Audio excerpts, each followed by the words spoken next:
Computer, and we'll get started.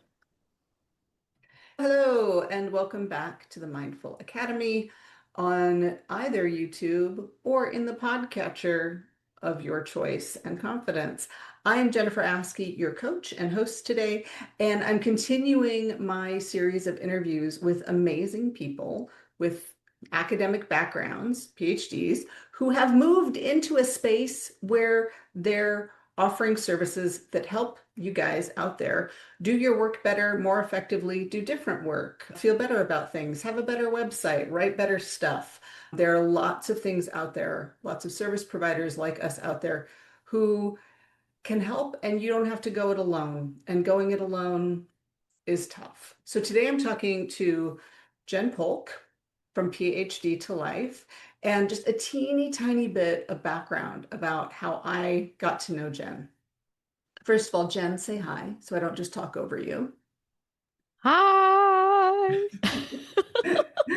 So when I trained as a coach in 2016, 2017, I knew right away I wanted to work with faculty members. And I started to explore what would it look like to start a business where I was a coach serving faculty members. And so I looked all over the place for other people doing similar work. And I found two. And Jen was one of them. And she lived just down the road from me. I was in Hamilton, Ontario. She's in Toronto. And but Jen was a model that you could actually build a business doing this. Back before Elon Musk ruined Twitter, Jen authored the hashtag with a PhD. And like she built, I think you probably built a lot of your early business on Twitter, as did I. So we're both like really pissed at Elon Musk. So Jen has been doing this longer than I have, and Jen and I have been doing this longer than most. So Jen, I'm going to throw it over to you and have you provide an introduction of who you are and what you do. Ooh, okay. Thank you. Yes, thank you. Who am I? What I do? So the main best way to describe what I do is I work with professors, postdocs, and other PhDs who are ready to leave academia, and I help them figure out. So first, figure out what it is that they want to do elsewhere, because oftentimes they're like, "This ain't it." This ain't it for whatever reason. Mhm. I don't know what else is. First, Mhm. figure that out. That's really crucial. And then figure out how to best communicate what they want to other people, by which I mean like resumes and LinkedIn and interview and all that practical stuff. But it starts with who are you? What do you want? Yeah.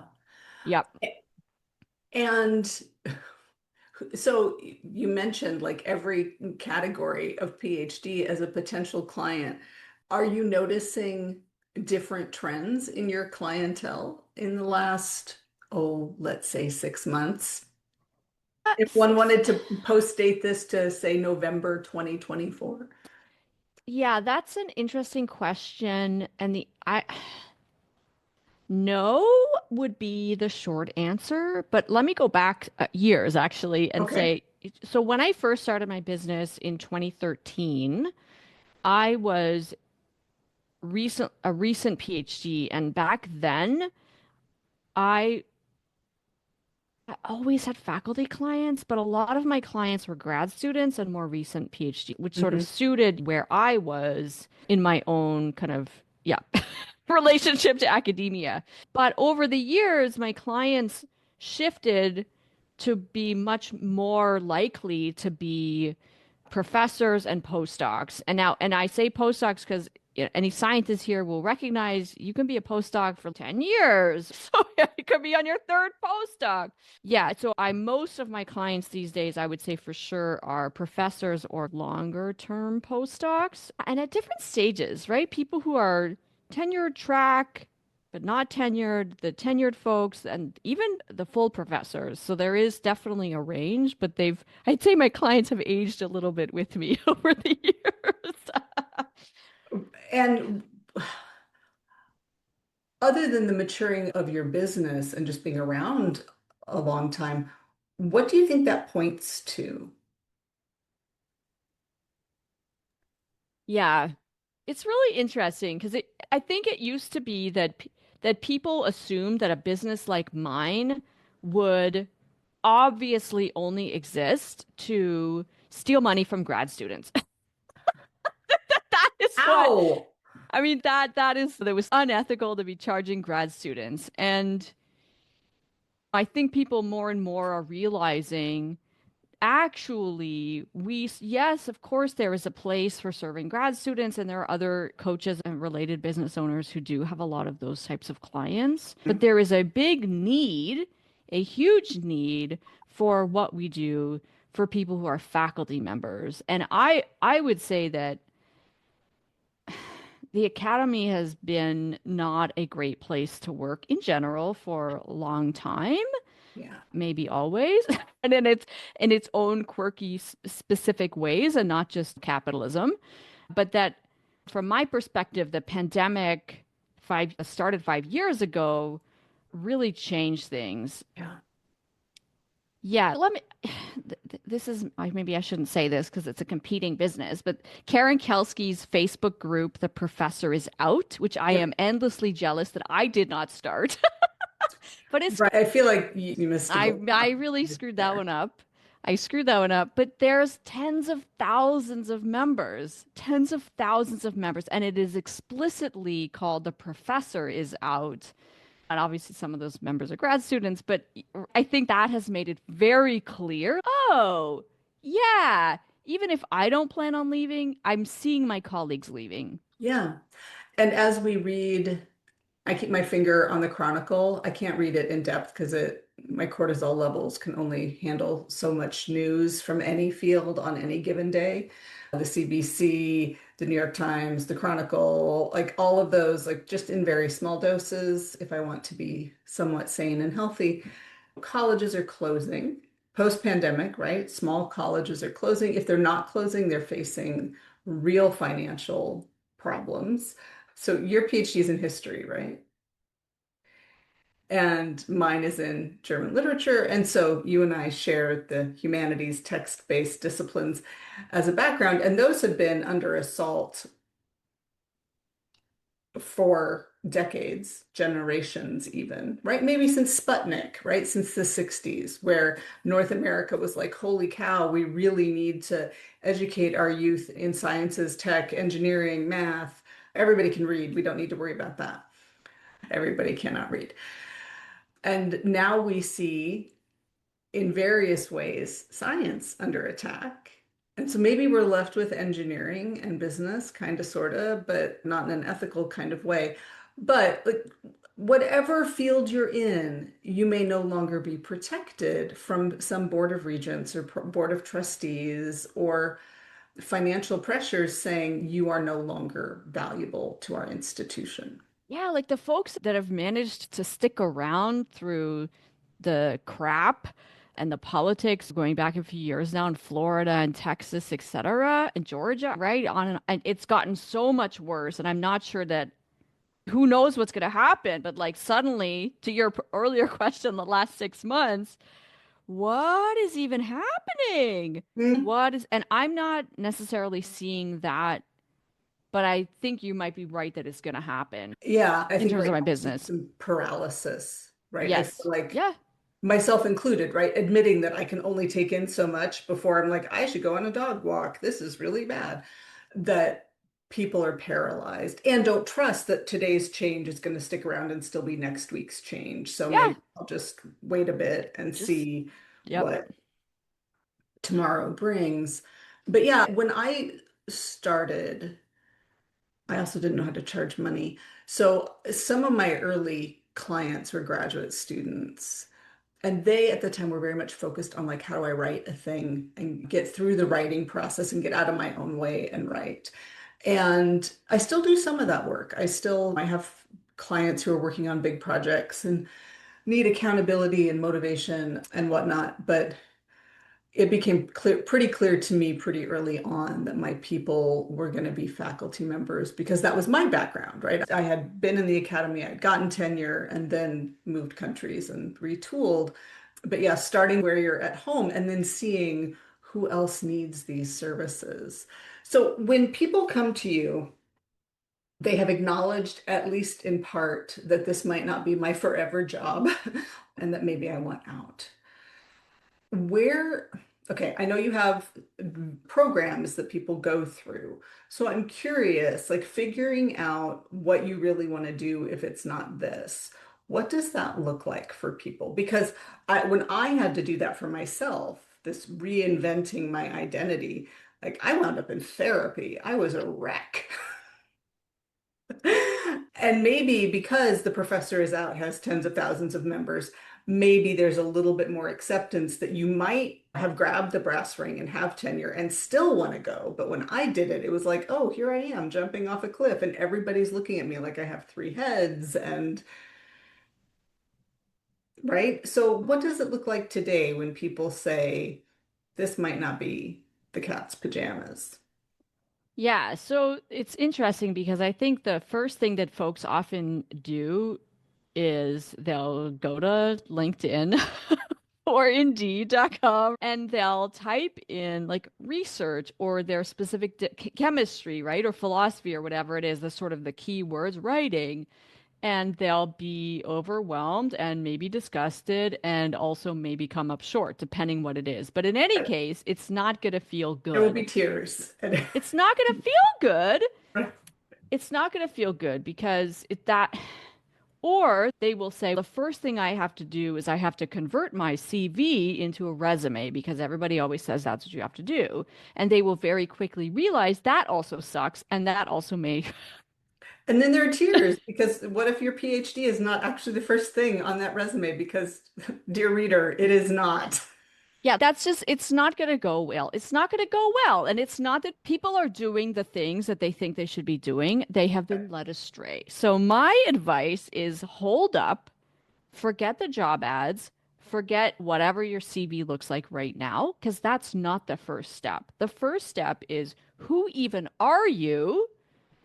Who even are you if you can no longer say, I am a professor, I am an academic? I'm not saying you have to necessarily stop saying that, but let's say, as an exercise, that is not the first thing out of your mouth, that you cannot use those words anymore.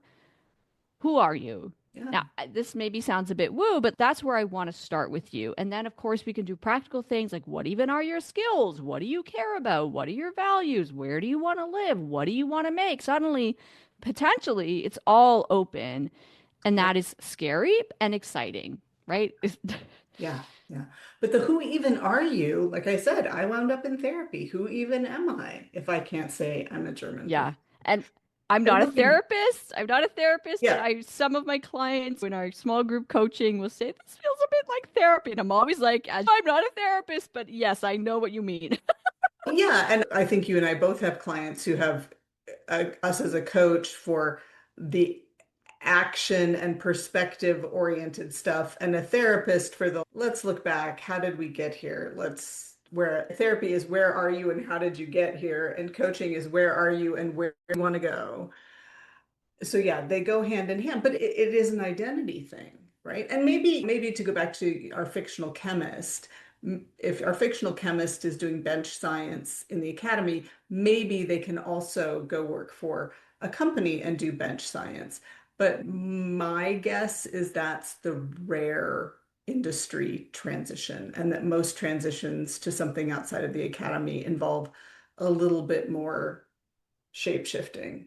And this is where the humanities folks, I'm going to be mean to us because I'm allowed to, because I am one of you, are like, oh, they have it so easy. The chemists and the biologists and whatever, they have it easy. And okay, there are, in many of the fields, not all of them, there are some jobs. There may not be very many of them. They may not be in the places you want to live, but it is a thing that exists. Remember years ago, I met a postdoc and he was telling me how no, he literally still does the exact same thing. He wasn't a postdoc anymore. He literally does the exact same thing that he did during his postdoc in his industry job. He was in the building across the street. And this blew my mind as a history PhD because that's just not a thing. But Right. the challenge that scientists often face is that there's a rumbling inside them that is actually, I don't just want to continue to do what I've been doing. And that causes all sorts of like identity problems as well. So I think we do actually have a lot of things in common. Yeah.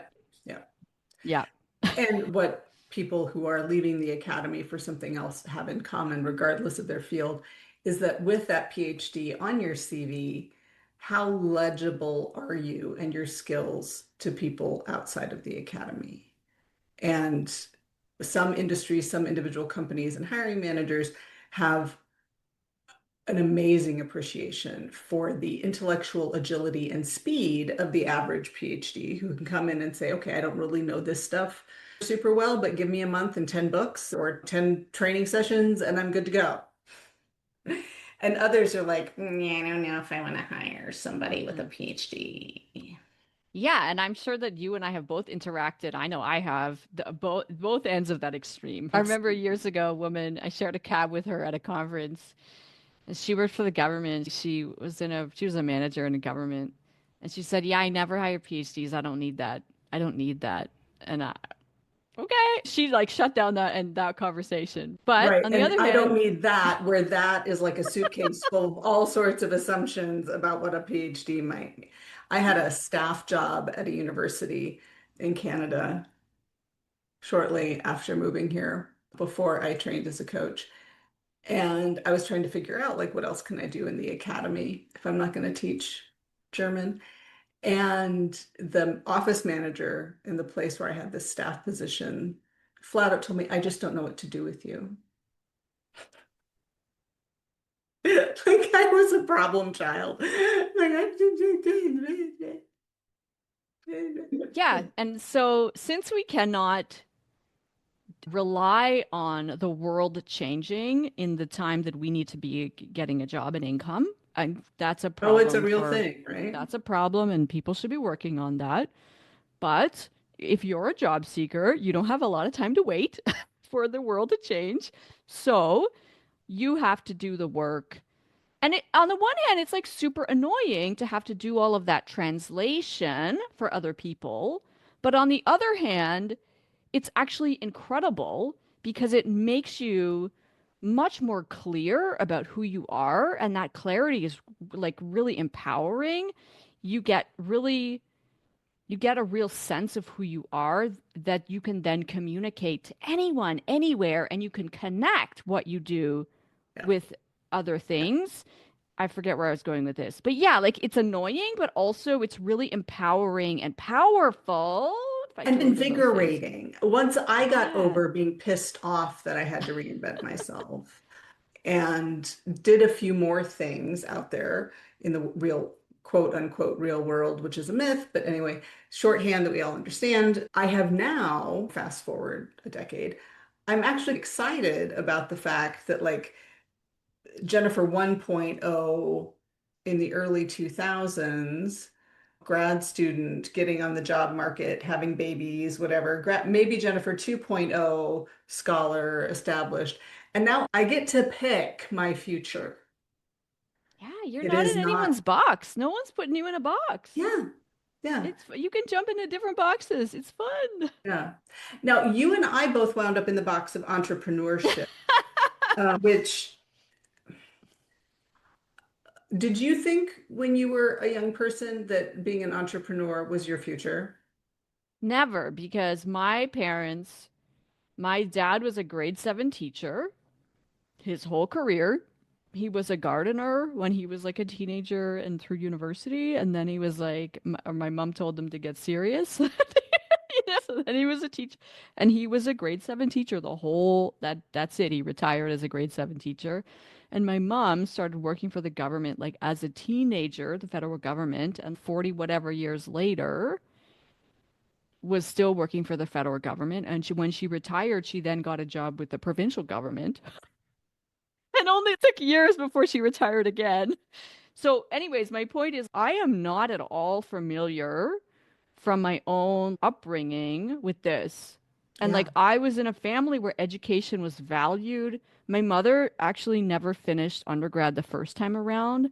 And when I was doing my MA, she got her BA. When I was doing my PhD, she got her MA. So I was in this environment where like degrees and formal Yeah. education Yeah. was really valued. And anyways, I'm going on and on and on. No is the short answer. What? Yeah. And so given what you know now about the possibility of tailoring a message about who you are and what you can do and what's important to you for the world of places that hire people. What made you not do that and land up starting your own business? Yeah, it's interesting. I am very independent. I think that is like one of my top strengths, for good or for bad. And that doesn't necessarily mean that I would have to be self-employed, but it really works for me. I'm very introverted, right? I live by myself. I have that. I want that. So self-employment does suit me. And I'm just not really good at other people telling me what to do. Having said that, I have run a business with a partner in the past. I do like collaborating. So when things are right, they're right. But and I think part of it too is socialization in grad school. So, as a humanities person, your advisor at a certain point after your comps is like, okay, good luck. Let me know when you have a chapter for me to Yeah, read. send me chapter drafts. Which, on the Yeah. one hand, is like not the best setup, but the other hand, you just get used to that. So I think that's part of it too, right? Like the money making, the charging for money, that like many aspects of it were not familiar, but the sitting at my desk in my apartment by myself, that was familiar. And picking your plans and your schedule and saying, okay, this is what's important to me this month. This is what I'm going to focus on. That either necessity or ability to set your own priority lists Yeah, is certainly common to those yeah, things. yeah. I say this sometimes. I think it's an important factor. My parents are boomers, as I say. They had like proper middle class jobs with amazing pension plans. I don't have that, but they were good with their money, and that provides me with a safety net so that I can take risks that I know other people can't. Yeah. I don't have kids. That helps. I'm single, right? I don't have a partner, so that makes me nervous sometimes, Right. but probably the worst case scenario is I'm moving in. Make room. No one wants that, but And yeah, as an entrepreneur, I will say the fact that my husband is well employed is also my safety net. And I feel a little bit of loosening on that. Okay, are you covering the bills? And then some, and then some. As my children, we call it graduate off the payroll. One has graduated off the payroll, the other has a couple more years. But yeah, so it takes a certain kind of bent, like personality bent, and maybe a certain kind of safety net. We also both live in Canada where our basic health insurance needs are taken care of for us. And so if you have emergency appendix surgery, you will not go bankrupt for that. That's worth mentioning. Maybe with a little bit of harshness in my voice because I resent the fact that my family in the US does not enjoy that same thing. So the people who come to you, I imagine that, so now that we've mentioned the professor is out, if a listener or viewer has not found that Facebook group, they've probably gone and looked at it now and like, holy moly. But I think the frustrations of academic employment are probably pretty evident. What are some of your favorites, though, that people come to you with? the challenges. So, yeah, lots of things could be going on. One is I just don't want to live here. That has nothing to say about your employer and your colleagues, the work itself, whatever. It's just, I just cannot be working here and living here, excuse Mhm. me. And I have to live here if I'm going to work here. So that's a very practical, like, it is Yeah, what it is. whether you don't like the community or you're a gazillion miles away from your family or right, like it can be a very isolating existence to just go where the job is. Yeah. Yeah. And of course, as we can appreciate that where you wish to live, where you need to be living can change over the years based on what is going on with other people. Absolutely. Yeah. So that's one. Something else I would say, yeah, there's so many different things to say, but let me pick a few randomly. So that's yeah, okay, that makes sense. Another one is I have a client now who she's this has been good and I've accomplished a lot and I feel like I'm done. Yeah. Great. Yeah, there's other things going on, but if that was the end of the story, like that's good enough. You can feel like, yeah, great, check. This was great. I'm interested and excited about seeing what else I can do in the world. Like I love that. Yeah, That's not a fuck you, I'm burning it all down. right. Sorry, I shouldn't be swearing. But fuck you and burning it all down also happens. Or the Yes, institution is burning down your department, or et you went from cetera, et having a cetera. major to just being a service department. And so, like, the job you signed up for and the job you have are no longer the same thing. Yeah, absolutely, for Those sure. are the obvious, like, technicolor reasons that you might want to leave. But I love the story of that was good. What's Yeah. next? Yeah, yes. All of my clients have experienced all of the things, all of the extremes that you've ever heard of and Yeah, hopefully haven't heard of, but also yeah, sometimes, yep, just want to do yeah, something different. yeah. So the faculty members that I work with who, and occasionally I wind up with people who are like, I need to make sure there's a plan B. So I do a fair amount of that as well. But my goal is, okay, you're here, let's make this really work for you. And I get a lot of, if the next 15 years look like the last 15 years, I'm going to be so bored, I won't know what I'm going to do with myself. So here you have the same person who's decided, okay, I know I don't want the next 15 years to look like this, so I'm ready for something else. Yeah. Yeah. And Yeah. I want to just take that moment to acknowledge that even if you're constantly publishing new things and teaching new things, it's okay to be bored and want Yeah. a different environment, whether it's just a Yeah. different workplace environment to do the same thing or different work. Yeah. And let me say something, and I'm directing that at somebody who's obviously not going to be listening to this because that person would never listen to you. The people out there who might be thinking, like, it's only the losers that need your services. It's only the losers. Hold up. Yeah, like the client I just mentioned, who's published multiple books, won teaching awards, tenured, blah, blah, blah. Another client just yesterday, yeah, yesterday told us that she had just published her book. Tenured professor just published her book. Amazing. Getting lots of accolades around that and also just quit. Like, great, done. Yeah, and I work with a lot of chairs. I have some endowed professors. Just because you know your stuff really well does not mean that the interpersonal management stuff that happens in academia, the self-management stuff required of you in academia, developing your leadership skills, your vision for your career, you and I work on that all the time, right? Your vision for your career. When was the last time somebody asked anybody on a campus, what does success mean for you? Yeah, and it's such a simple question. What does success mean for you? 6 words or whatever. But people haven't been asked that exactly. I'm just repeating what Yeah, you said. yeah, yeah. And so It's like imposed that, upon you. It's imposed upon you. right, So when here someone is the like, next thing to do on the list. And yeah, maybe you do all the things on the list and you're like, okay, now what? Am I now, happy? Am I well, fulfilled? now you're going to be the dean and then you're going to be the provost. And Right. Oh, but then you're going over to the dark side. yeah, that's true. That's true. I love the dark side, by the way, because I think that's a myth. So, thinking about successes, like when you know that a client has like really made that transition and is, if not like blissfully happy, but at least has made the first important step towards authoring their own career. What are some examples of that? Yeah, and I really appreciated how you said that because really the success for me, from my perspective, is that mindset shift from okay, I'm maybe talking in extremes here, but I have no value. I have no skills to offer. No one's ever going to hire me. This was like the greatest experience of my life, a grad school professor, whatever. It's over for me now. And now I'm going to be And, living in a van down by the like, river. yeah, I know someone who's writing that exact book with an almost exact title. No, you will not. Anyways, about middle age. Anyways, that shift from, actually, I know who I am outside of this box that I have been shoved into.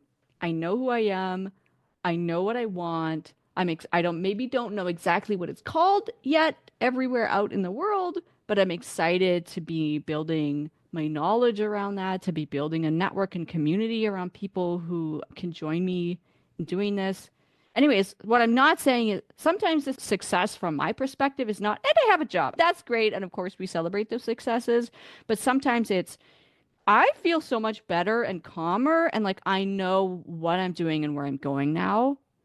Does that make sense? Yeah. And also, if you're pivoting and you do at some point in this process get a job, whether it's like the job that is very clearly the first brick in your path, or like my first non-academic job grew out of a volunteer gig at the YWCA.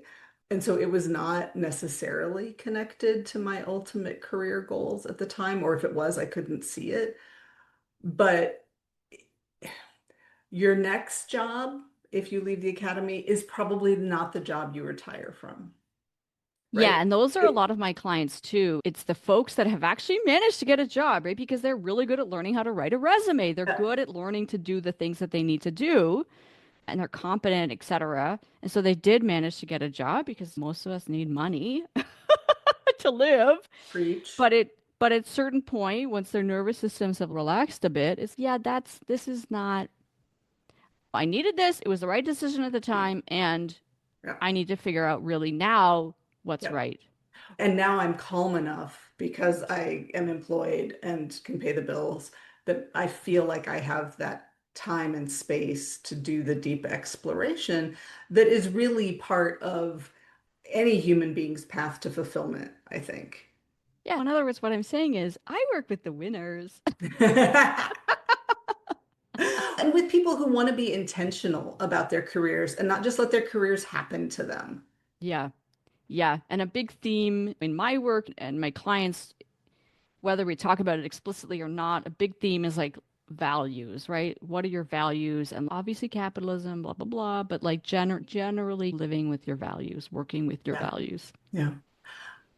And values, again, is something that if you spend your entire career in the academy, might not come up in conversation. What are the values that steer the choices you make around your work? So disappointing because it should be, that should be at the center, right? Your values, your priorities. But when I talk to people, and this goes for people that range from like my recently graduated from undergrad kid to my clients who are tenured professors, when I ask them what's important about the work they want to do next, it is super interesting how many people I've heard lately come up with something along the lines of either do no harm or leave the world slightly better than I found it. It's really interesting. Okay, if that's because I don't hear a lot of people, regardless of demographic, say the most important thing is that I make bank. Or and I published three more Right. articles. Or that exactly that I get the next award or do the next 17 publications or whatever. Like it's all about am I having an impact on the people and the planet and the organizations around me that I feel positive about. Yeah. Yeah. Yeah. Yeah. And And that's just a taking a value statement. moment. Yeah, and just taking that moment of realization, oh yeah, actually I do care about time with my family and not publishing in impact factor journals, high impact factor journals, Right? which maybe I have to do anyways, but I don't have to care about it. It doesn't, right. If it isn't what gets me out of bed, that's fine. How do I make time for it so that it gets done, but it doesn't take over my entire life? You have done over the years that I've known you, you've done your work in a variety of ways. So one-on-one coaching, group programs, self-paced, online stuff. What does your work look like now? Yes, thanks for asking. So I would say two main things and a third thing. So, main thing, and when I talk about my clients, I usually mean the folks that are enrolled in my PhD career clarity program. And that is it is a anchored by a self-paced online course. That's like the core curriculum with, as you can imagine, videos and worksheets and all that good stuff. And then in addition to that, there are regular small group coaching. So I do it all. Those are super fun for me, 4 or 5 people at a time, 3 times a month. And every month I do a live workshop for folks in the program. And that is where we could go deep and do some work together on whatever topic related to job search. And it starts with who even are you? And it ends with, yeah, gearing up for your first week on the job, right? Like it's Yeah. So I really love the program. I think a hesitation people have is they're not sure that a group experience is one that is right for them. And maybe sometimes it isn't. That's cool. But I would push back a little and say, actually, you get a ton of value from being in community with other people and hearing where they're at. So it's actually better to get less one-on-one time with me and more with other people. Anyways, Thank you so much for bringing that up. I have good. right now, I think I have one session left doing some group coaching with, they're all post-tenure, sort of mid-career folks. A university set up this program, and I'm one of the coaches. I have Nice. two cohorts. And So good. the people who have stuck with it, and there have been people who came and were like, I don't know what I'm doing here. I know I signed up for it, but you're not telling me how to get a grant, so maybe this isn't what I wanted, and peace out. But the people who have stuck with it, being willing to be a little bit vulnerable, which is what people are afraid of. Oh no, people will know I need help, or that I'm not 100% sure of myself every nanosecond of the day. I might have to show my soft underbelly, and that feels terrifying. We get it. But the people who stick with it, like just knowing, first of all, you're not alone. Somebody else says something that resonates with you. I've been doing this work long enough that I'm like, okay, what I'm hearing a lot of this business. Next time I'm going to bring, we did 2 sessions ago, we did this values exercise where I did a guided values meditation, and they were like, wow, that was really powerful. And now I realize here's what's going on with me. And doing that in a group, like we need community. This is such an isolating gig. Yeah. Even if you run a lab or you're in a really vibrant department, like your CV is you in academia, and that is fundamentally isolating. Yeah. Yeah. So that's the one thing, the main So thing that it's I called do. PhD PhD Claire, Career career Clarity Program. career It's not the clarity. best name, but That's anyways, okay, and it works. it will be in the notes for this episode, and in the email that goes out about this episode, there will be a Awesome. link to it. Yeah, and so let me say related to that, if folks are curious about my work and potentially the program, do have a free webinar, which Jennifer can also link to, and I Right, you recommend you sent me start that link there. earlier this week. That will also be in there. Yeah. Thank you for the So gentle nudge. the second main thing that I do is for organizations, most especially universities, but not only universities, and that is provide workshops, sometimes keynotes or whatever talks, but generally I'm doing workshops and usually online. And I really love those as well. I get super nervous, but the my approach to doing a workshop is it's a real workshop. Yes, there is content delivery and slides and all of that good stuff that you expect, but we build for our hour and a half together, whatever it is, we do build a community together, and the participants are always they get way more than they thought they would get out of them. So I really enjoy doing those as well. Or What are the just, themes of some of the workshops that you do? yeah, so typically it's like career stuff. Often I'm doing like the kind of intro session, I would say, like you at your university, you or in your faculty or your department even, you want to provide like one workshop on career stuff. Okay. I can do one workshop on career stuff and it's going to cover how to even figure out what's next, and it's heavy on that. Or we can do more specific stuff like resumes or interview prep or LinkedIn or whatever, right? So Genius. any of Yeah. those things. Okay. I Yeah. do also offer one-on-ones for individuals, one-on-one coaching, and I don't sell coaching packages anymore. It's just if you want to talk to me for an hour, we can do that, and I won't try and sell you other things unless I think you need them. But yeah, so I've moved away from more one-on-one coaching and into the group experience. Yeah. Which makes it accessible for more people. Absolutely. Absolutely. It doesn't cost nothing, but it's much, yeah, Yeah. it's much cheaper. Absolutely. Absolutely. So we were just talking about the power of community and groups. And so you and I have known each other for I don't know, 9 years now. And we've been in the same room a couple times. I think when Congress was at Brock, we were in the same room. And maybe, but like we know each other in the way people in the digital age know each other. I know the bookshelf behind you, Izzy, when she was still with us. the kitty. And you and I are now in a little informal Slack group of people like the folks I've been interviewing who were solopreneurs running our own show. And it also can be isolating. So we look for community.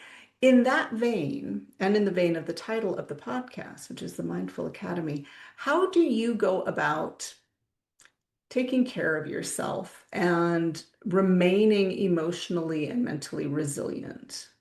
Making assumptions about that, whether I Yeah, do I that. am making assumptions that you are by and large. Yes. So I love an online community. I love an online community. I love our little Slack team or whatever Slack calls Yep. it. Facebook groups. I used to love Twitter. Twitter is dead to me, as we have Twitter already is mentioned. so dead Twitter to is me. dead and gone, and that's it. But yeah, I love online communities. That's really fun. And I love a project. And so these days my project is making my apartment better. I've lived in this apartment for 10 years and I'm a renter. I'm not tearing down walls, but I've been obsessing in a good way, in a low-key, kind of fun way about paint colors. And now I'm thinking about if I need a rug in my entry. Anyways, I was telling you before we started recording, I love to waste my own time. I love it so much, which is another way of saying I love to be in flow with my own creative projects. Right? Isn't that lovely to not Fun. always feel like you have to be productive It's in fun. the It's fun. Yeah. capitalist, is that a Yeah. billable hour sense Yeah. of productivity? And I'm easy to please. I bought 3 cans of paint off Facebook Marketplace sellers recently and like little small risk. It's Right, worked small out. risk, but and you were showing like pictures of the dresser remodel that you did, Yes. and for somebody who spends a lot of time in your space, like it Mm. should be beautiful and make you happy. Yeah. Yeah. I won't show you my paint job in progress, but this wall will be different soon. Which matters. I was actually just thinking that the way my camera is set up, you always see my wall at a bit of a slant. But what would happen if I pivoted oh my goodness, I just moved and it like changed our position on the Zoom screen and oh no. Now I'm very disoriented. But yeah, like we work in front of a background and the background should make us and others happy to look at. Yeah. Yeah. So, is there anything coming up next for you this summer, either in the way of work projects or house projects or fabulous trips to Tahiti that we need to know about? I got a long list of minor things and less minor things to do in my apartment. One, in terms of my business, one thing I would say is at the beginning of April, I did for the first time, I did a workshop, not for the first time, I've done lots of workshops, but I did a workshop where I sold tickets to it on my own. And that was really interesting and fun. And we'll see, there Mhm. might be more of that. Let me not make promises, but Okay. there there might be a way of working with me that's not one-on-one and it's not the whole big program, but that still gives you some value and community in a Yeah. Yeah. smaller time frame Yeah. and Like money frame. spend a chunk of an afternoon together doing a thing, getting a lot of value, and then going and Yeah. implementing that thing and seeing what you might need next. Like you and I did in February. That was also a nice experiment. So, That was a very nice experiment. We were both speakers in Carol Shabrius's Impact, which if you go to theclariogroup.com or look at my episode with Carol, all of her stuff is there. You will find Jen and me and another Jennifer because we are legion. You cannot escape us. Yeah, again, offering these services to people in the academy who are looking for what could be a little bit better than it is today. yeah, whether you leave or don't. Exactly, exactly. Okay, final thoughts. I'm going to share all of the ways to find you. You know what I haven't been putting in my little announcements about folks is if folks are on Blue Sky or not. And I know you are. And I know it's not quite Twitter, but it might be the best thing we have. Yeah, it's the best. It's the best replacement. Yep, Okay. I'm on Blue I of Sky. course follow you there, so I'll put your Blue Sky handle there too, in case you are on Academic Sky, Yeah, which and is folks want to see my house, my apartment remodel. exactly. Did you post pictures of the random kitty that showed up in your hallway? Oh, I might not have done that. I should do because that that. was pretty cute. That was cute. An That was escaped cute. kitten. Yeah. In the It knew hallway. you were a sucker and was like, maybe she has some wet food. I'm gonna go check this lady out. 10 minutes later, I did. Thank you. No frills down the street. See, the kitties know a sucker when they find it. Any final words to our listeners and viewers? Yes. Final word I would say is I think we give you permission. Give you permission to entertain the thoughts, to put yourself first, to explore, to talk to different people, new people, to take some time to not work. You Mhm. can avoid not do that if you can do that. Yeah. Permission slip. Broad permission slip. No expiry date. Here you go. No expiry date, right? And to maybe let your values lead those choices. Maybe. Excellent. Thank you so much, Jen. This was a joy. And to all of you listening, thank you for joining us, lending us your ears and or your eyes. I'll be back in a couple weeks. I think maybe with a solo episode. I have all sorts of notes about things I want to talk about, giving myself permission. One thing I've noticed about me is that when I put a microphone in front of me, I go into teaching mode, and I need to not do that for a podcast. So I'm learning and growing, and that's fun. It is not that I have failed. It is that I get to continue to keep growing and changing. So yeah, stick around for more good insights and interesting people to talk to. Thank you so much, Jen.